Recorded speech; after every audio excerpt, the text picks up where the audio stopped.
Last episode में हम लोगों ने एक्सट्रेडिशन एक्ट डिटेल के साथ डिस्कस किया था। आज हम बात करेंगे शेड्यूल ऑफ ऑफेंसेस की। शेड्यूल ऑफ ऑफेंसेस क्या है और इसमें कौन कौन से जराइम इंक्लूडेड है। शेड्यूल ऑफ ऑफेंसेस वो ऑफेंसेस हैं जो आपके एक्सट्रेडिशन एक्ट 1972 में इंक्लूड किए गए हैं। आप सिर्फ और सिर्फ इन्हीं जराइम के ऊपर ही एक्सट्रेडिशन पॉसिबल हो सकती है।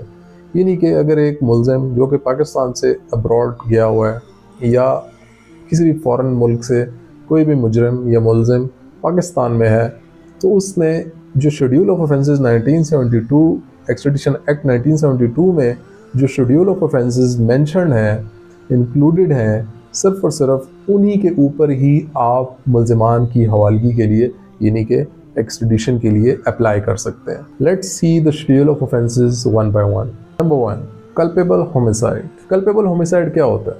कल्पेबल होमिसाइड ये होता है कोई भी ऐसा जुर्म जिसके नतीजे में कत्ल हुआ हो, उसको कहते हैं कल्पेबल होमिसाइड। नंबर 2, मिलिशियसली और विलफुली वाउंडिंग अ बॉडीली हार्म। इसका क्या मतलब है? इसका मतलब ये है कि अगर कोई भी शख्स किसी भी दूसरे शख्स को उसने मर्जी से या बदनीयती के साथ शदीद जिस्मानी नुकसान पहुंचाना, इसके तहत जो भी सेक्शन बनती होगी, तो ऐसा जुर्म शेड्यूल ऑफ ऑफेंसेस में कंसिडर किया जाएगा। Number 3 is rape, zina bil jabr.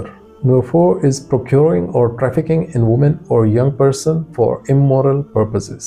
Normally जो आपकी ह्यूमन ट्रैफिकिंग होती है औरतों की या अंडर एज गर्ल्स की, जिसमें उनके लिए उनको यूज़ किया जाता है गैर अखलाकी मामलात के लिए, फोर्सफुल प्रोस्टिट्यूशन के लिए और बाकी स्मगलिंग के मैटर्स के लिए जो भी ह्यूमन ट्रैफिकिंग होती है, ये उसमें कंसिडर किया जाता है। Number 5, kidnapping, abduction or false imprisonment or dealing in slaves। ये क्या होता है? मतलब अगवा, कैद रखना या ग़ुलामों की किसी किस्म की सौदागरी करना।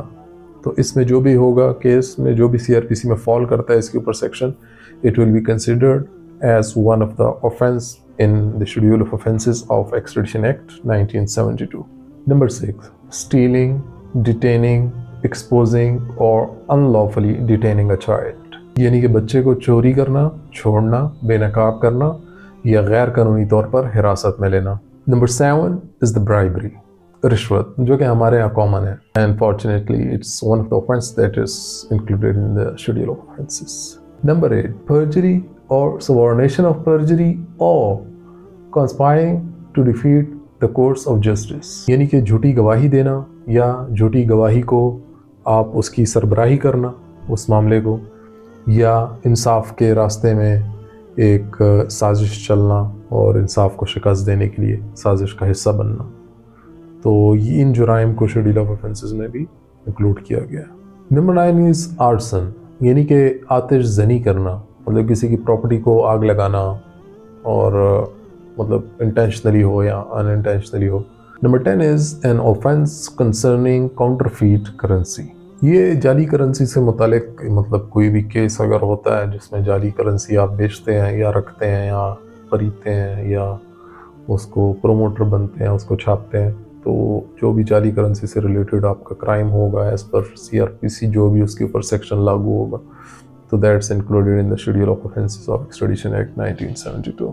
Number 11 is an offence against the law related to forgery. जालसाजी का कोई भी ऐसा कानून, तो उसके अगेंस्ट अगर आपने कोई भी हरकत करेंगे तो आपको दुनिया के किसी कोने में भी होंगे तो आपको पकड़ा जा सकेगा। Number 12 is stealing, embezzlement, fraudulent, false accounting, obtaining property or credit by false pretenses, receiving stolen property or any other offense in respect of property involving fraud। यानी कि चोरी, गबन, धोखाधड़ी से तब्दीली, धोखाधड़ी का झूठा हिसाब किताब, झूठे बहाने से जायदाद या चोरी शुदा जायदाद वसूल करना, या इस सिलसिले में कोई और जुर्म जिसमें जायदाद शामिल हो, तो ये मतलब कोई भी इस टाइप के जुर्म होंगे तो आप कहीं पे भी हों आपको आसानी से जो है आपको पकड़ा जा सकता है। आपको इसलिए मुहतात रहना चाहिए। नंबर 13, बर्गलरी, हाउस ब्रेकिंग और एनी सिमिलर ऑफेंस, यानी चोरी करना, घर तोड़ना या कोई इससे मिलता जुलता जुर्म जो होगा तो वो भी कंसिडर किया जाएगा। Number 14th offence in the schedule of offences is the robbery, यानी कि डकैती. Number 15 is blackmailing or extortion by use of threat or abuse of power. यानी कि धमकियों से और ब्लैकमेलिंग से या अपने इख्तियारात का नाजायज़ इस्तेमाल करके किसी को भी नुकसान पहुंचाना या भत्ता वसूल करना, तो इसमें ये कंसिडर होगा. Number 16, an offense against bankruptcy law और कंपनी लॉ. यानी कि बैंक्रप्सी का जो भी कानून है और कंपनी लॉ जो है पाकिस्तान में, तो अगर उसके अगेंस्ट अगर आप कोई भी काम करते हैं तो that would be included in the schedule of offences. Number 17, maliciously or willfully damaging the property. यानी कि किसी की भी जायदाद को बदनीयती या जानबूझकर नुकसान पहुंचाना. Number 18, acts done with the intention of endangering vehicles, vessels and aircrafts. यानी कि कोई भी ऐसा अमल जिसके नतीजे में जो भी इस नियत के साथ किया गया हो कि जिसमें आपने नुकसान पहुंचाना हो गाड़ियों को, जहाज़ों को या हवाई अड्डों को, किसी भी किस्म के, तो ऐसे मामले में वो कंसिडर होगा इन द शेड्यूल ऑफ ऑफेंसेस और आपके खिलाफ एक्स्ट्राडिशन का केस किया जा सकता है अगर आप दुनिया के किसी भी कोने में मौजूद हो. Number 19, an offence against the law related to narcotics और ड्रग्स. यानी कि कोई भी ऐसा अमल जिसमें मंशियात अगर आप बेचते हुए लेट्स सपोज आपके ऊपर कोई 9C हुआ है या कुछ भी आपके ऊपर कोई भी मंशियात से रिलेटेड कोई भी केस है नारकोटिक्स का, तो उसमें भी आपके अगेंस्ट अगर आप पाकिस्तान से बाहर भाग गए हैं तो उसमें भी आपके अगेंस्ट एक्स्ट्राडिशन का केस मूव हो सकता है. So be careful. Number 20 is piracy, मतलब बहरी कज़ा की जो बहरी लूट मार होती है. समंदरों में जो डकैतियाँ होती हैं, समंदरों में जो डाकू लूटते हैं मुख्तलिफ बहरी बेड़ों को, तो ये पायरेसी के ज़िम्मे में आती है. 21, रिवॉल्ट अगेंस्ट द अथॉरिटी और मास्टर ऑफ द शिप और the commander of the aircraft. यानी कि अगर आपने कोई इस तरह का आपसे जुर्म साज़िर हुआ हो जिसमें आपने बगावत की हो किसी भी बहरी जहाज़ के जो है कमांडर या उनके जो भी कैप्टन होते हैं, या किसी भी आपने एयरक्राफ्ट के अगर आप उसके कमांडर के ख़िलाफ़ कोई किसी भी किस्म की बगावत जो होती है वो इस ज़िम्मे में आती है. 22, contravention of import or export, prohibitions relating to precious stones, gold and other precious materials. यानी कि कीमती पत्थरों से रिलेटेड सोना और किसी भी कीमती धात के ऊपर जो भी किसी किस्म की अगर आपने उसकी खिलाफ वर्जी की है और उसके ऊपर आपके ऊपर कोई क्रिमिनल चार्ज किया गया है, तो इन दैट केस आपके ऊपर ये एक्सट्रेडिशन का केस इन दैट मैटर आपके ऊपर एक्सट्रेडिशन फाइल हो सकती है. 22A, illicit dealing in arms, ammunitions or used in any explosive materials while in production. मतलब ये गोला बारूद और बारूद वगैरह इसका जो इलीगल कारोबार है इसके ऊपर भी अगर आपके ऊपर कोई लेट्स सपोज केस बना हुआ है तो आप पाकिस्तान से अगर कहीं भागे हुए हैं तो आपके ऊपर एक्स्ट्राडिशन का आपके अगेंस्ट एक्स्ट्राडिशन मूव हो सकता है case.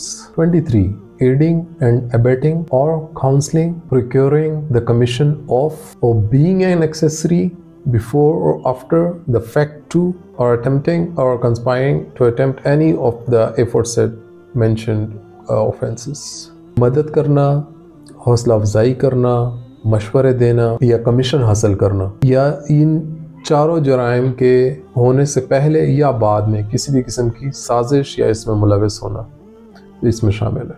24 is the financing of terrorism, and 25th, the last offense mentioned or listed in the schedule of offenses of Extradition Act 1972 is money laundering. ये वो 25 मेन ऑफेंसेस हैं जो एक्स्ट्रेडिशन act 1972 of Pakistan के schedule of offences में ये 25 scheduled offences हैं. यानी कि इन 25 मेन जो जराइम अभी मैंने डिस्कस किए हैं, इन जराइम से रिलेटेड किसी भी किस्म के अगर कोई भी पाकिस्तान से बाहर कोई भी किसी भी स्टेट में करके पाकिस्तान में आता है, या पाकिस्तानी या कोई भी नॉन पाकिस्तानी पाकिस्तान में इन्हीं मेन 25 ऑफेंसेस को या जुराइम को करके दुनिया के किसी कोने में भाग जाता है, तो एज़ पर एक्स्ट्रेडिशन एक्ट 1972 आपको अलाउ करता है कि आप उसके एक्स्ट्रेडिशन के लिए केस इनिशिएट करें. باقی تو ہم پہلے ڈسکس کر چکے ہیں کہ کیس کیسے انیشیٹ ہوتا ہے اور کیسے اس کا پہلے ریڈ نوٹس ایشو ہوتا ہے اور پھر اس کا ایکسٹریڈیشن کا کیس، پھر جب اس کا ریڈ نوٹس کے بعد وہ اریسٹ ہو جاتا ہے اور پھر جیسے وہ اریسٹ ہو جاتا ہے ریڈ نوٹس ایشو ہونے کے بعد، تو پھر اس کے بعد اس کا ایکسٹریڈیشن کا کیس کیسے موو ہوتا ہے، جو کہ ہم پریویس ایپیسوڈز میں سارا ڈیٹیل کے ساتھ ڈسکس کر چکے ہیں۔ یہ تو تھا ویورز ایکسٹریڈیشن کا ایک کمپلیٹ پروسیس، اس کے آفینسز اور ایکسٹریڈیشن ایکٹ، جیسے ہم نے لاسٹ ایپیسوڈ میں ڈیٹیل کے ساتھ ڈسکس کیا کہ ایکسٹریڈیشن ایکٹ کہاں کہاں پہ امپاور کرتا ہے ایک گورنمنٹ آفیسر کو، ایک گورنمنٹ بیوروکریسی کو، اور کہاں پہ وہ سپورٹ کرتا ہے کرمنل کو۔ تو یہ وہ چیزیں ہیں کہ جس کو ہم نے ڈیٹیل کے ساتھ آلریڈی ہم ڈسکس کر چکے ہیں۔ آج ہم نے شیڈیول آف آفینسز کے جو ایکسٹریڈیشن ایکٹ میں کون کون سے آفینسز جو ہیں، جرائم جو شیڈیول ہوئے ہیں ایکسٹریڈیشن ایکٹ میں، آج ہم نے وہ اسٹڈی کیے۔ یہ تو اب تک تھا سارا ایکسٹریڈیشن اور ایکسٹریڈیشن ایکٹ سے ریلیٹڈ۔ ان کے اوپر اگر آپ کو کسی بھی قسم کی کنفیوژن ہے تو آپ کمنٹ باکس میں کمنٹ کر کے پوچھ سکتے ہیں۔ آنے والی ایپیسوڈ میں ہم ایک interesting subject related to international criminal matter, that is mutual legal assistance, that they call it MLA، detail کے ساتھ ہم آنے والی ایپیسوڈ میں MLA کے اوپر بات کریں گے کہ MLA کیسے بنا، MLA کا ایکٹ کیا کہتا ہے، اور آگے کس کس کے ساتھ ہماری MLA ٹریٹیز ہیں، اور MLA میں ہم کیا کر سکتے ہیں کیا نہیں کر سکتے۔